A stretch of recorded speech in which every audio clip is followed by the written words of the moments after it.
Tanya. Hello. Hello and welcome to the Bridging Research and Practice Conference.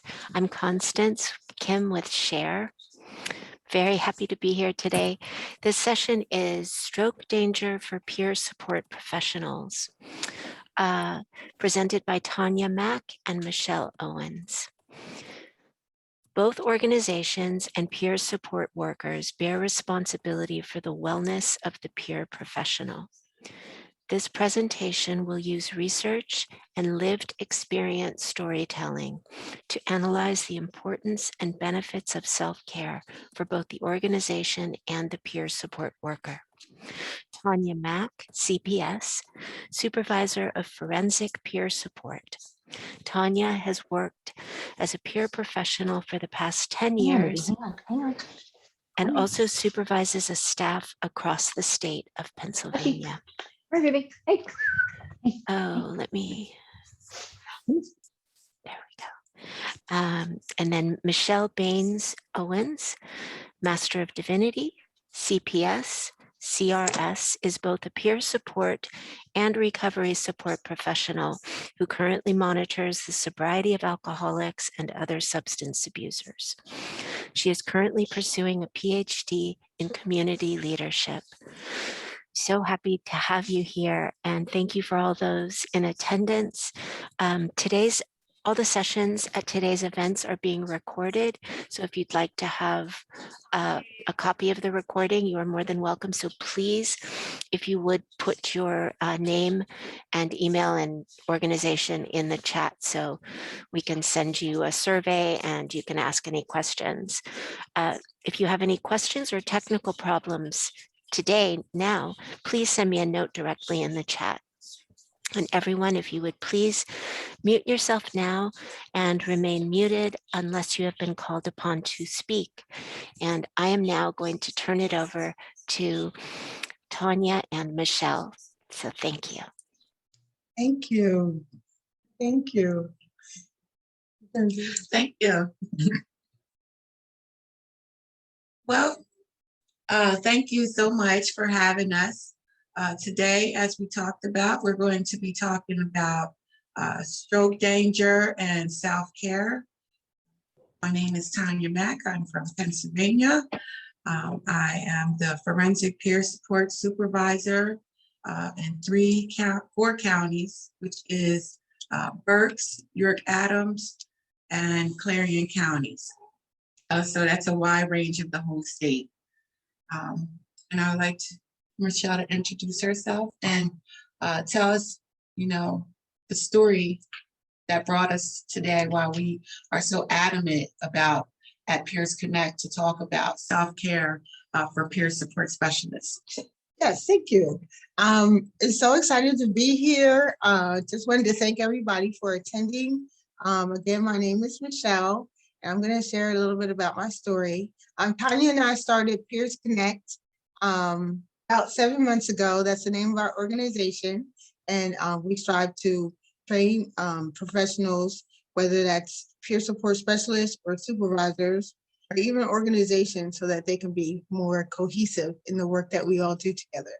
I became a peer support specialist in 2016, in April of 2016. And I am in long-term recovery as well. And peer, the term in Pennsylvania automatically designates you as having a mental health diagnosis, which I do. And I worked in my field for about 2 years, and then I had this major life event. Major life events are usually unexpected. Sometimes they're not.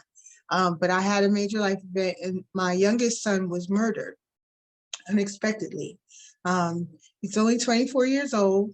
And I didn't even find out from a family member. I found out on Facebook. So it was unexpected. It was shocking. It was life altering. And although I knew, kind of that grief was a separate entity in and of itself, to actually grieve and work full time was another story. And so I'm going through the grief process, the relationships in our family. The death of Tyler definitely caused rift. Everybody really was grieving in their own way, is what I know now in hindsight. But it was very difficult. And the way that I grieved by myself. I lived an hour and a half away from the rest of my children and my ex-husband. And before I knew it, one way that I decided to deal with grief, I did go to Grief Share, which is an organization that you can check out online now on tour, but it was meeting in person at the time. But I also decided to enroll into a second M.Div master's program. And so I'm grieving, I'm in a master's program, I'm working full time. And my stress level just kept getting higher and higher and higher. Now, you know, being a consumer, mental health consumer or everyday person, I'm not a clinician, you know, I'm just a peer support professional. And I didn't understand that, you know, I had underlying health conditions, including high blood pressure, diabetes. I was trying to quit smoking, but I was still smoking.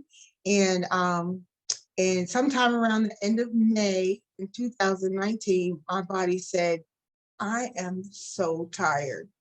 And I said, I know you're tired. I don't know what to do for you, but we are going to just push through this. And within a week, I had a stroke. Didn't see it coming. Didn't know it could happen. I didn't know anybody else who had had one. And I remember when the doctor told me in the hospital, in the emergency room, that I had a stroke. I told him that he thought I had a stroke. He said, no, I don't think you had a stroke. I know you had a stroke. And so I laughed because sometimes stress can creep up on us. Some of us deal with major life events by laughing about them. We deal with stress by laughing it off, by brushing it off. I certainly had a S on my chest, superwoman. You know, I can handle my caseload of about 20 years and earn another master's degree. And at the same time, you know, go to church and do the things that I was doing in my personal life, but I was hurting, you know. And so that's what we're going to talk about today, how to identify burnout, self-awareness, and some prevention. So Tanya's going to share our PowerPoint presentation and we'll jump right in. All right.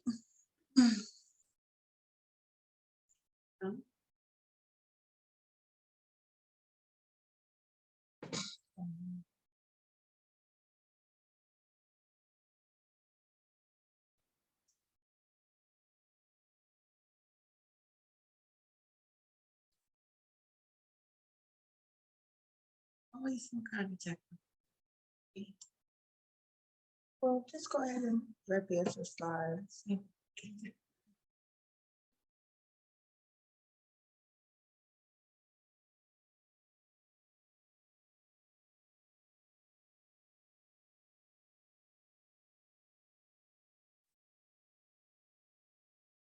Okay.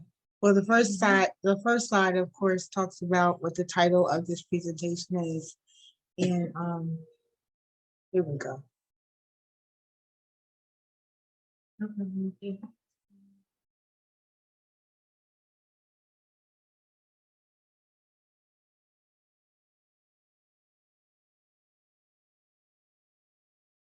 I promise we had it all worked out. And now I believe you. and you, of course, I guess we'll have to go with this for now. This view. Yeah. Stroke dangers for peer support professionals. So what we want to say is that burnout could be your story too. You know, so that's why we're talking about awareness and prevention today. Next slide, please. So we want to talk about how burnout is prevalent all around America, all around the world. And I have these pictures of selfies to kind of remind people, you know, to take a look at yourself and ask, are you at risk of burnout? And every time you try to take a selfie or you take a selfie and you pull your phone out, think about, that's a good reminder to ask yourself, are you at risk of burnout?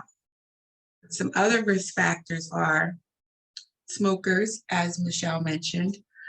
1 in 5 Americans are smokers, and a lot of people who are in mental health actually are diagnosed with cancer, and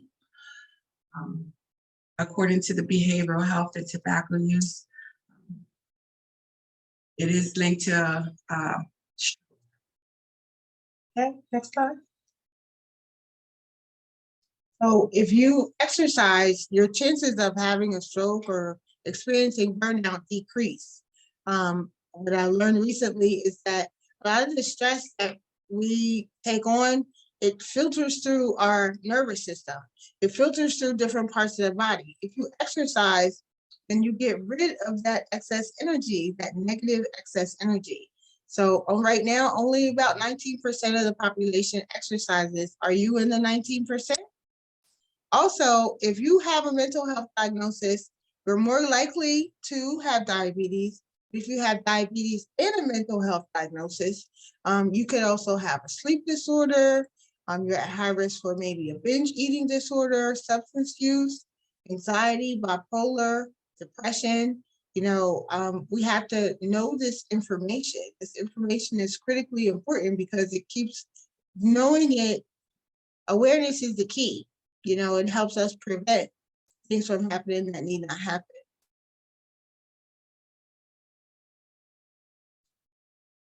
one of the things also that contributes to burnout is fast compassion fatigue. Caring too much can hurt. When caregivers focus on others, as we do, we put so much emphasis on the other person that we don't have a chance to take a look at ourselves. And then we just get to the point that, we begin, the signs of compassion fatigue could be like you're numb to the feelings of others. So like if peers are trying to express what they need to talk to you about, and you have that nonchalant, like, oh boy, here we go, or not this again, or you keep saying that, like we really, start cold shouldering them. That might be a sign of compassion fatigue. The burnout is a little bit more intense because your body says, I need to stop. And if you remember, that's what I said in my story. My body said, I'm tired, I need to stop. Other signs are you feel helpless, trapped, you have no motivation, you're exhausted, or just feel this deep sense of fatigue. No matter how much you sleep, you just can't get over it. Or maybe you have some insomnia, you can't sleep. Find life hard to cope with. At work, things are kind of just getting on your nerves, and no matter where you go, everything just kind of gets on your nerves. In addition to, maybe you also have some chronic sadness, some mental and physical fatigue. The key thing to remember is your body asks you to stop. It says, I can't go on. Okay. So that's kind of some information that we already know. But with self-care, these things could be avoided. And a lot of times because we're so go on other people and getting our, trying to get our day done and moving fast forward, and then you get home and then you have the responsibilities of the kids, the husband, the wife, your significant other, and then you want, and your friends want stuff done for you, it just gets to be a whole lot, and we don't pay attention to our own body, our own needs. So a lot of times people feel like, they will be, feeling selfish if they just take that time for themselves to give, to re-energize themselves. So when you are on a plane and the stewardess is up there and she's telling you, like, if the oxygen mask fall, put it on first before you put it even on your child. And I remember thinking, why, I would want to save my baby, first, because, we have that instinct to save others first. But if you put the oxygen mask on the baby and then you don't have time for yourself, then there's no sense. The baby's going to do whatever it's going to do anyway. So that's why you have to think of yourself, and you have to think of self-care in the same manner. If we don't have it to give, then we're not going to be no help to anyone else.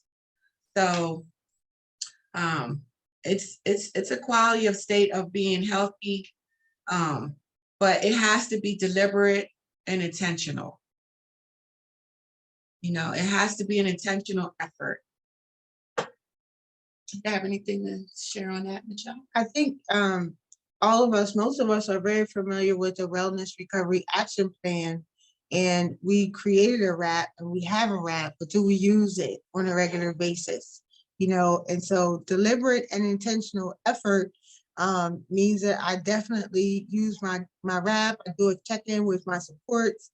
I'm much more diligent about self-care now that I have had experience burnout, which looked like for me a stroke.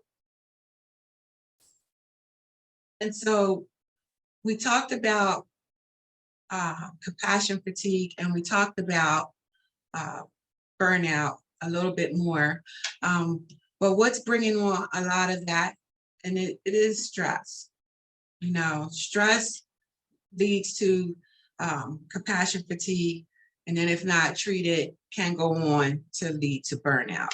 So we found this meter, the stress meter, and we thought it was great because this is a good way to kind of gauge your body, right? Your situation, your day, right? Now, me, for instance, I live, in this area between low to moderate to high to sometimes very high. This is my work day. This is my home life. This, and I kind of, it kind of tips from here to here on any given day, or sometimes throughout the day, right? This is just mine. And what could happen, if I'm staying on this side in the very high stress area for too long, and one thing happened, I could immediately come over here. And that could either mean crisis mode, or, if I'm working over here too long, that could mean I'm having a little compassion fatigue. I need to take a break. I know I need to take a break. This is when I really start utilizing my RAP plan over this area. I want to, start loosening my schedule a little bit. I want to start asking people for help when I'm over here, right? But everyone's different, because some people can go from low to moderate straight to over here. I don't know if you know the song 0 to 60 real quick, but that's what happens to, people. And it could happen to anyone on any given day. So I just want you to kind of, keep this meter in your head, because this is how a good way to kind of measure how long, what's your stress level like today? Are you somewhere in the green, blue, yellow, good stress kind of area? Or is it really bad stress? And if remember to see if you're over in the severe to catastrophic area for too long, that could also mean, you're either experiencing compassion fatigue. You could be experiencing and well on your way to a possible stroke, heart attack, crisis, any kind of life-changing event. So,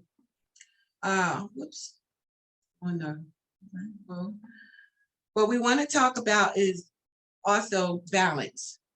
8 dimensions of balance, of wellness. I like this, and I'm not sure if anyone has heard about the 8 dimensions of wellness, and we do a great presentation on this one as well with Peers Connect. But this is the body in a whole, and these are all the domains of our life, right? Different things that's going on in our life. And what I like about this slide is the way the circles are represented. There's a circle for each each dimension. But they overlap. And the beauty about how this is how they're all connected. Because if you have something going on financially in your life, that's probably going to affect maybe your occupation. It might affect your physical health, right? If you lose your job, say financially, that's going to affect your surroundings, your environment. It's going to affect you emotionally, probably spiritually. So each dimension, you could pick one, how it's going to affect another. So that's what the circles represent. And I think that if you're really trying to create balance in your life, work-life balance, or anything of the, any balance, take a look at the 8 dimensions of wellness. But when we talk about self-care in these dimensions, right? What does that look like for you? Yes, that's a good question. What does that look like for you? And that's the question that we want to pause here for a minute and ask you all. So what type of self-care activities could you do to avoid burnout? So we're going to give you a whole minute to answer the question. Please put in the chat, what type of self-care activities could you participate in to avoid burnout, to avoid compassion fatigue, to teach yourself or send a message to yourself that you're being compassionate. You know what? You work hard all week long. Let's do something compassionate for ourselves. So I'm going to read what comes up in the chat.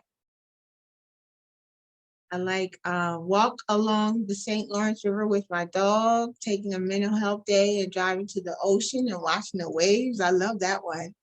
Hiking, walking, movies, get a massage. I did that recently. Self-awareness, swimming, walk in the morning, very good. Spending time with family and friends, reading a good book, very good. And please, I want to point out the spiritual section is important too. I work for an organization right now that has a department that focuses on how spirituality impacts our recovery and our daily lives. And so I believe that spirituality is the relationship that we have maybe with a power greater than ourselves. And so I think that I have a friend, she does artwork a lot. And I really do think it's a sign of her spirituality. Yoga is exercise, but it's also a way to kind of get connected to who you are, connected to yourself, and at the same time connected to your environment. That is also a part of spirituality. Meditation time with my children, saying positive affirmations 21 times a day for 21 days out of the month. Very good. Very good. Mm-hmm. And dancing, I love to dance. I want to highlight financial. Okay. Because a lot of times people struggle in that area, right? That causes a lot of stress, and for some people, so why not, create a budget for your self-care? Because, a lot of times when people think self-care, they're thinking relaxation, bubble baths, and, hot showers and nice, beautiful walks in the park. But self-care is also creating a budget, so you're managing your money well, cleaning your house, because a cluttered space is a cluttered mind. Careful what, are we reading, positive things? Are we feeding our spirit that positivity so that we can go out? And then also, back to financial savings. It's nothing like, seeing a nice little savings that makes me smile, So.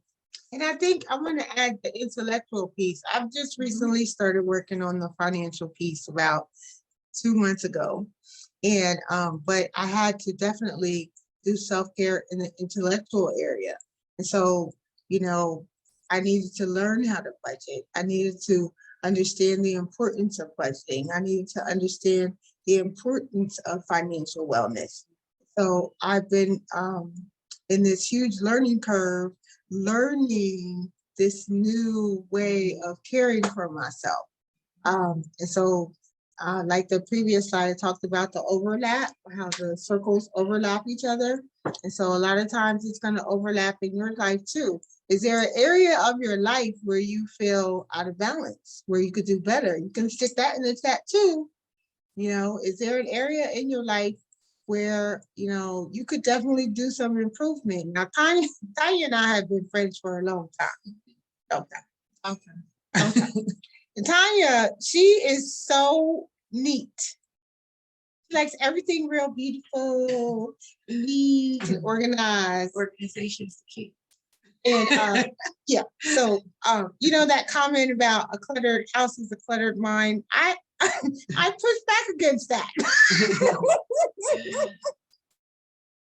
And I motivate her to push forward. So that's a sign of support, you know, and also we need people who are challenging us to live our best lives, right? So. Does anybody want to add anything to that in the chat? This person, Antonia, said, we put money aside to create art and gift it to those we love and friends. Love it. We also write poetry.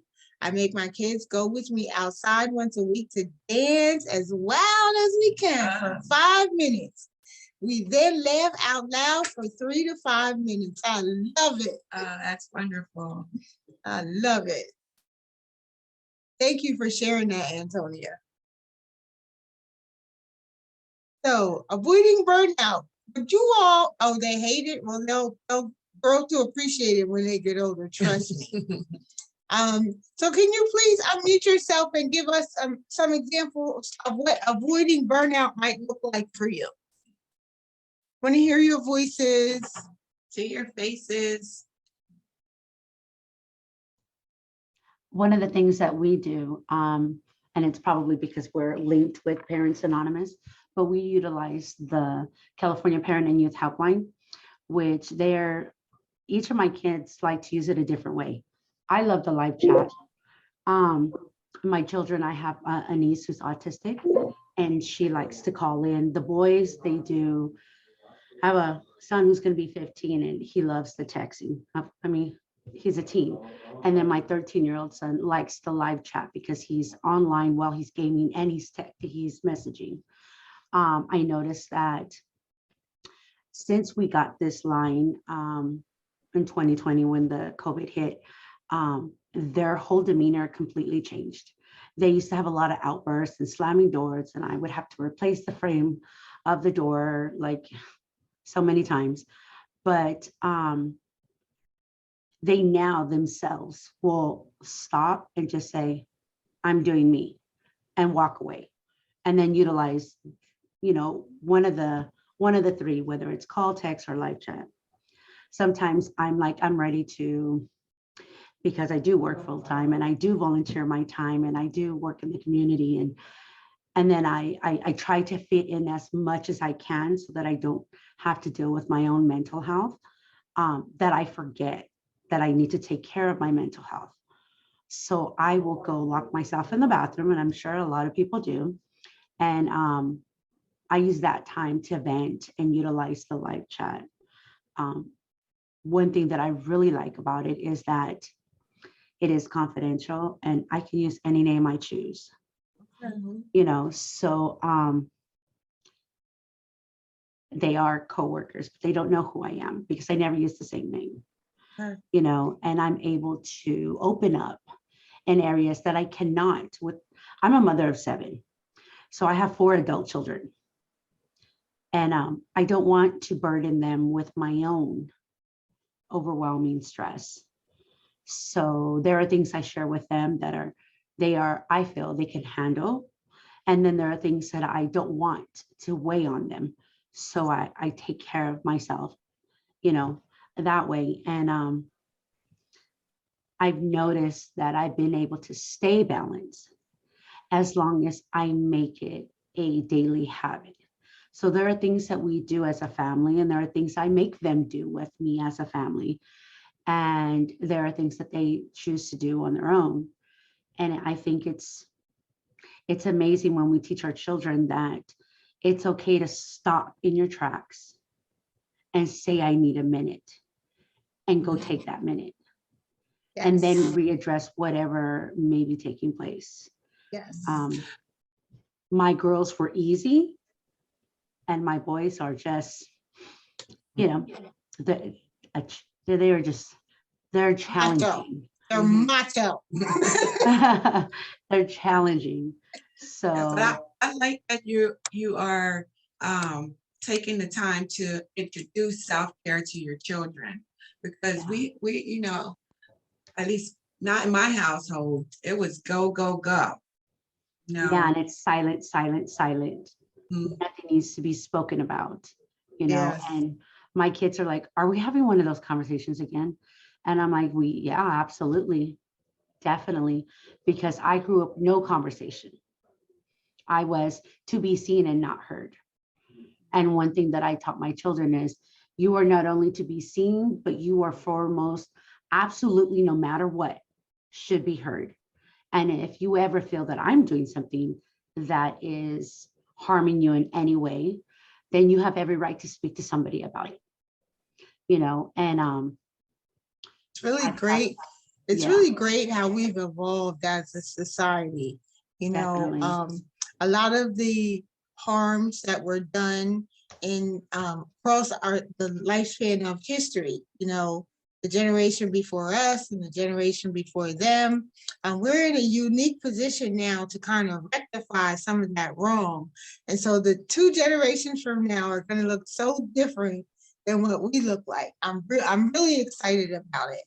And I think that and Antonia, you talked about like advocating for yourself. Also, I hear some delegation going on, taking regular daily and weekly breaks. You're being honest with yourself. You're conducting self-care, and maybe you have a rap, maybe you don't, but making healthy choices emotionally always spills over to how we feel psychologically, physically. I think that there's a lot of research. One thing that really interested me about this conference is I think there's a lot of research about peer support professionals working with peers, but there's not a lot of research about peer support professionals and our own self-care and our own the danger that we put ourselves in by doing the work that we do. And so I believe that my story is an example of how we have to be careful and educate ourselves as a profession and be there for each other. Exactly. So that's why the solution, I say, is to retreat, relax, and recharge. Tanya and I toyed around with the idea of putting in a slide that said your job is not your God. Yeah. Your job is not your God. And when I reflect on that time frame when I didn't retreat, it was because I thought I didn't have enough money. I thought that I couldn't, take care of myself by not working. We also think that if we don't do it, then it's not going to get done. Mm-hmm. And that gives us that other thing to keep charging forward, keep charging, shoveling through. But we have to learn how to just stop. Yeah. Yeah. We have to, give ourselves that time to retreat, take a moment to relax, and sometimes, through our busy schedules, because that's real life, even if it's 10 minutes to, just to breathe, listen to a song real quick in the car as you're going to the next person, clearing your mind, because I know if we go from person to person to person, then we're thinking about notes and we're thinking about this and we're thinking about that. But, between people, just, take that time to breathe, relax, recharge, and if you can spare a week or, because I know the weekend goes fast for me, but if you can spare a week, take a little vacation. I used to go to work I used to go on vacation with my work, that's, where I was like, well, I'm on vacation. And I would work in the morning and then enjoy my vacation in the afternoon at night, and that's just how, the mindset, and so changing, the lens and looking at me, putting it on me. Well, that's how, would I suggest a peer do that? No, I wouldn't suggest that. So think of yourself, like ask yourself, I'm sure everyone has heard it before, treat yourself like you would treat your best friend or the advice that you would give a friend. That's what I have to tell myself, positive affirmations like that. Like, you leave that laptop at home. You don't got to take that with you. You're if this is your time, you penciled out to relax. That's what boundaries are for, and so maybe you need a little bit longer of a retreat. After I had the stroke in early June of 2019, I didn't go back to work until August. And so I had June, July, and August to retreat, recuperate. I had to go to physical therapy. I had to get honest with myself. I went back to mental health therapy, which I had already been doing it, but I also had a chance to recharge, and that's how the stories of resiliency are born. We talk about resiliency a lot in this profession, but this is what resiliency looked like for me. I had overcome some stuff in the past, but this medical milestone, this medical setback became a medical milestone. And now I have a story of resiliency about that as well. And I had a great peer before Tanya became a peer support specialist. She was my peer support specialist. Oh, that's true. I dragged her all the way with me everywhere I went. Yeah, I did. Guilty. Yes.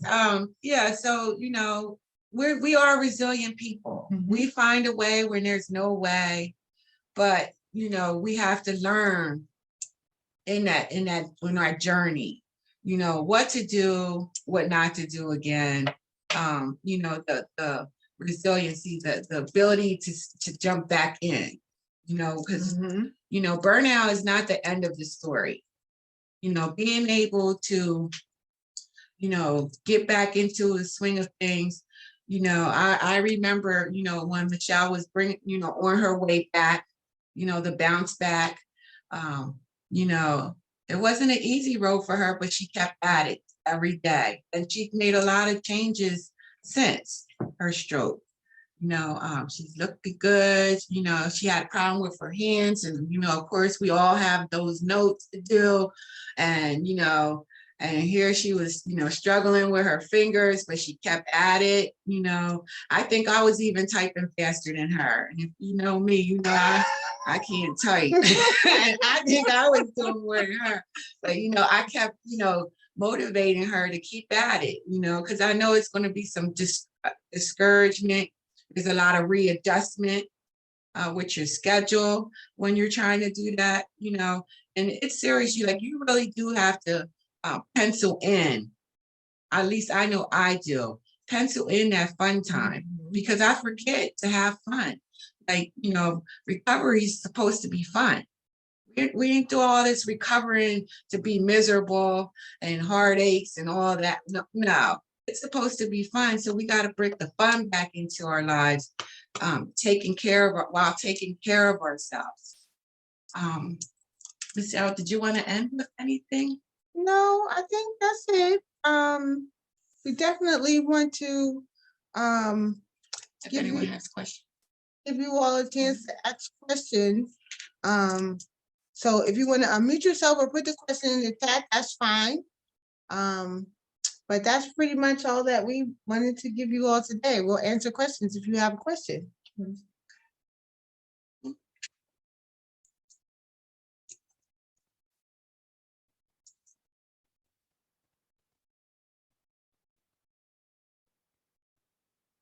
Or just discuss, what's going through your mind now.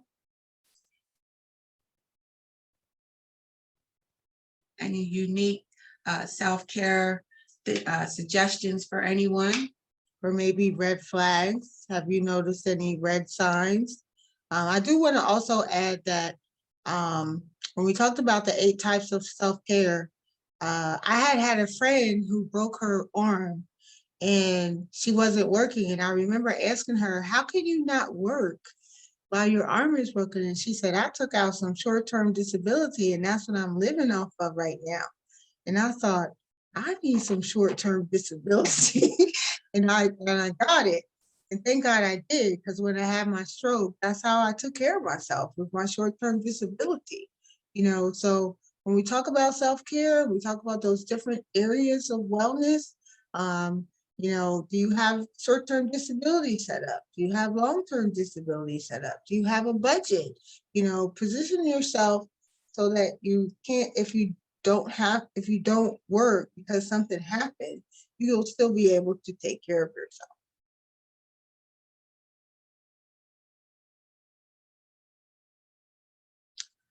I have a question for our guests. Who feels like they can delegate tasks to other people? I think I saw a hand. Was that you, Anna? Did you unmute yourself? Hi. Hi. Hi, it's Rita. Anna and I are Okay. sharing this together. Okay. So when you said who can't delegate, even Anna was like, Rita. That is my biggest problem is I think that I have to do everything. I think that it becomes rough and it becomes overwhelming at times, and all I have to do is ask.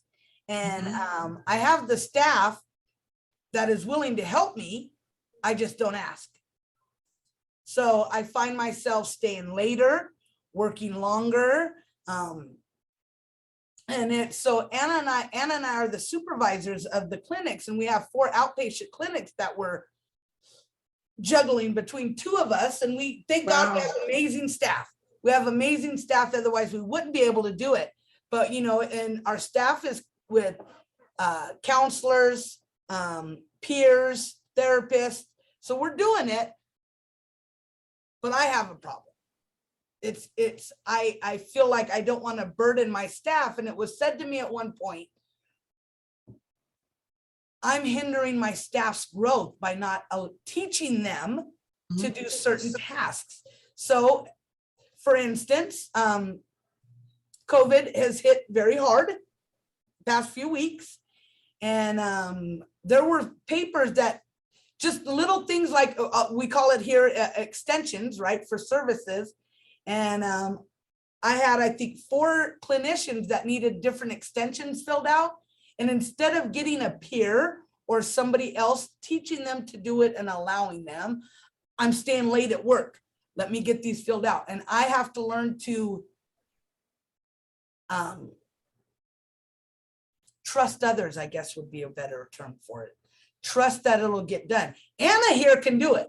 Anna's team runs smooth. They all got a thing to do. And me, it's my problem. So yeah, I don't delegate and I drive myself crazy. Well, I want to encourage you. First of all, I want to say thank you for sharing that. And I want to encourage you to keep talking about that. Because I think that might be a little bit more than, trusting people. Because again, I had a stroke because I had a big S on my chest. Superwoman.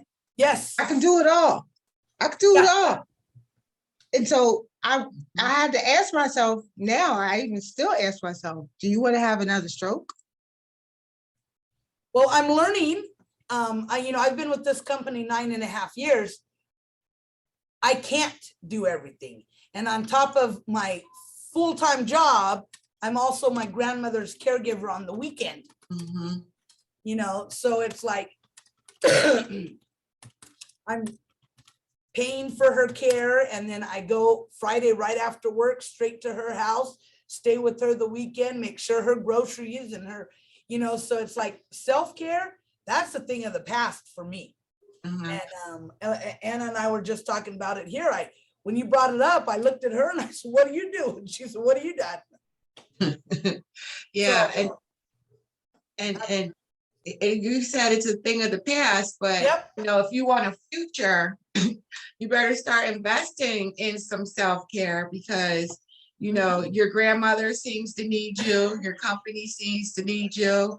And you know, if you're lying in a hospital bed because of stress or burnout, because that's the road that you're traveling on, you know, you really have to be mindful. And remember, we said intentional, you know, even though you don't want to take, you know, step back from your computer during the day, you know, take, you know, 10, 15 minutes, take a good lunch even if you have to, but you have to find ways to slow down, delegate, you know, get your organization involved in self-care as well. You know, it's important. It really is. It's really important. And we could do a presentation for your organization, you know. I want to say this presentation has been, I really thank you guys. You guys did a really good job and really opened my eyes to a lot in the mindfulness, and it's, you know, it got me really thinking. So I think I'm gonna, you know, come up with, I'm gonna talk to my own teams about self-care and kind of find out what they're doing as well. The last thing I need is losing my staff over it either. But so, and I think it can not only that, but it can help me as, and it can help me be a better leader either as well. Yes. Because there's times I find myself getting short, and thank God for Anna, because Anna will put me in check. We've been working side by side for years. So she'll put, hey, Pacheco, something's going on. You're becoming, and so it takes someone that I trust to bring it out in me, and then I'm able to see it. And I think a lot of it might have to do with getting overwhelmed, burned out, not taking care of myself, not eating properly, or eating as I'm on the go. So yeah, I saw that. Yeah. I live in the catastrophic. Yeah. That's not good, you know, that's not good. I remember my parents were pastors, and they had a friend who was about 80 years old, and he said to me one day, you know, I've never taken a vacation. I said, I'm not impressed. I'm not, it doesn't impress me. You know what I mean? So, I mean, who are we trying to impress? Yeah. Who are we trying to impress? Thank you. This was a really good one, and I think this was a really good presentation to wrap up the day. You know, you guys did a very good job, and I really, really thank you. Thank you very Thank you. much for the feedback. Thank you. I just wanted to jump in really quick and mention something. I think that it's really important that we check our cultures, because you mentioned something, I'm not sure who said it, but you know, it is a cultural thing in our programs, right, in our organizations, because we do spend a lot of time giving lip service to self-care, but it really comes from the top down, right? And the people at the top, the administration, they really set the tone. So sometimes there's this unspoken pressure to, even though you're saying, you know, take care of yourself, you know, we're supporting you, we want to make sure that our workers are good. There's this unspoken sort of expectation that you don't, and that the work still needs to be done, and these deadlines still need to be adhered to, or there's going to be, you know, consequences, you know, billing, whatever is that your organization takes care of. And I think that it is a cultural shift that needs to happen, and it doesn't, and it's not just directed at peer providers. It should be an entire cultural shift, because we do really hard work, and a lot of us go into the job emotionally injured. And you know, and we wouldn't do that in any other job, you know. And so I think the thing is understanding that you know, the staff needs to rotate sometimes, take on harder things, and also the culture needs to support that sometimes people do need to step away, and that has to be okay. And I sometimes see that that gets overlooked because everybody's under so much pressure. And so I know that we spend a lot of time talking about this, but I think one of the reasons it doesn't take root is because there isn't a culture that supports that. Right. I And agree. at Peers That's a good Connect, point. we do go around and we facilitate workshops with supervisors and organizations to implement self-care into their structure. I know I supervise peers at across Pennsylvania, and our meetings always start, individual supervisions always start with, how are you, check-ins, how are you doing? Like, they're personal, it's not always business as usual. I know because of COVID, staff is stretched, but I want to make sure that my peers are taking care of themselves. That's a monumental moment when my supervisor asked me, how's your self-care? Mhm. Every week, how's your self-care? And some weeks I'm like, oh, it's good. And some weeks I don't think I can do is hold my head down in shame. And that doesn't make me feel good. Because how can I have compassion for others if I don't have compassion for myself? And I make sure that, because I am out here carrying this torch for self-care, for CPSs, because, I know that it, as you said, we came in fractured. You're on our recovery, and we want to share our recovery with others so that they can live independent too. So I have to make sure that I'm walking that talk with my peers, in my organization. I want to make sure that everyone has a chance across the United States and beyond, that self-care is important. It's critical. It's critical. It reduces staff turnaround. So there's organization points where you can, if you're implementing a good team that understands like you and what we do out there, they're going to stay. They're not going to go. They're going to stay right with you. And then you don't have to keep training and spending money on dollars of trainings to keep people.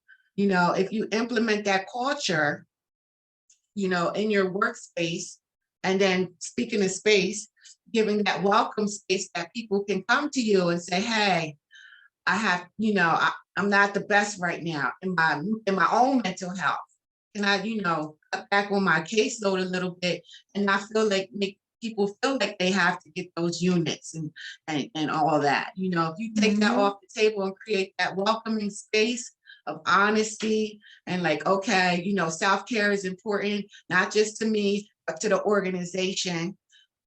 You give them that space and you'll see a change. You will see a change. It'll be less sick days, all kinds of benefits from it. If the organization buys into it.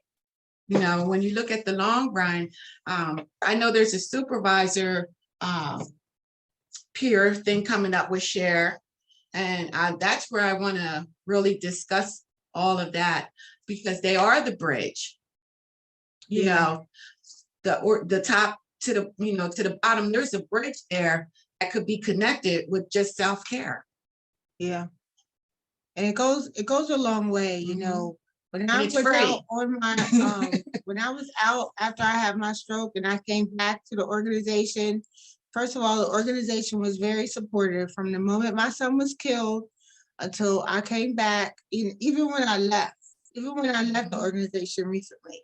But when I came back after my stroke, it didn't give me all my clients back at one time. I really sat at my desk with nothing to do for 2 weeks, and they slowly gave me back my responsibilities. But they continue to ask me every week, how's your self-care? Do you need me to help you do anything? Is anything overwhelming you? Supervision is critical. And support. Let's talk about support. We got Anna and we got Rita. Anna supports Rita. Rita's probably supporting Anna. Like, you have to have that support. So if someone is running, because we don't see ourselves as other people can see the behaviors that we're doing. We don't see that. And so we need that other person, the eyes on us, to say, hey, you're doing too much. You're doing too much right now.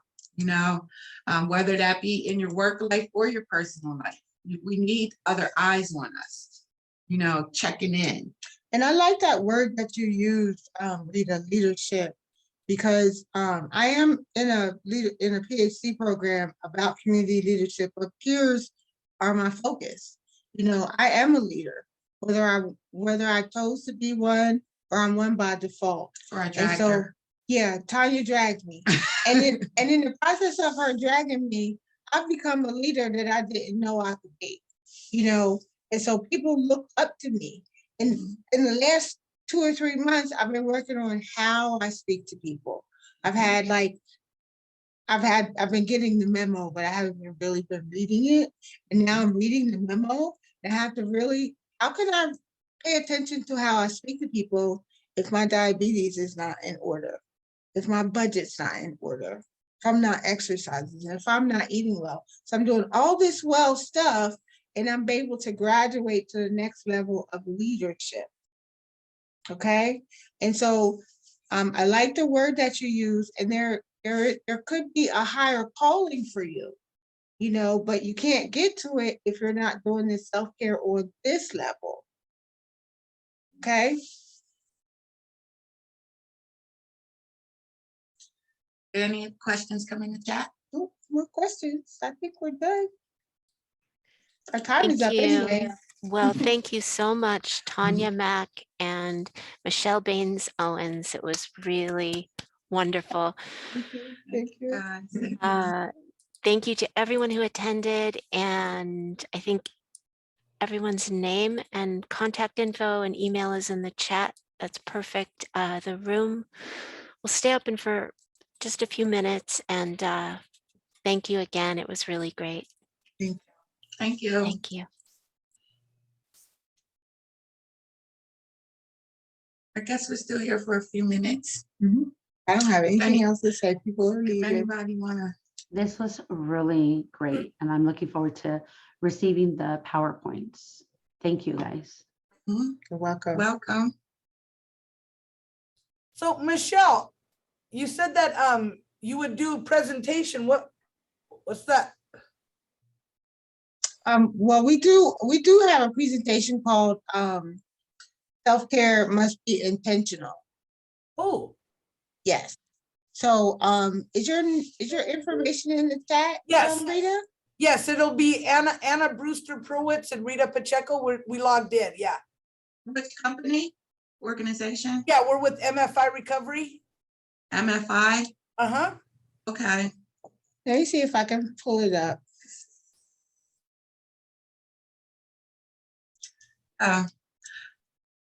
Yeah, we're very much about self-care to all professionals. We don't just want to keep it, peer support. We want to start, for the whole organization.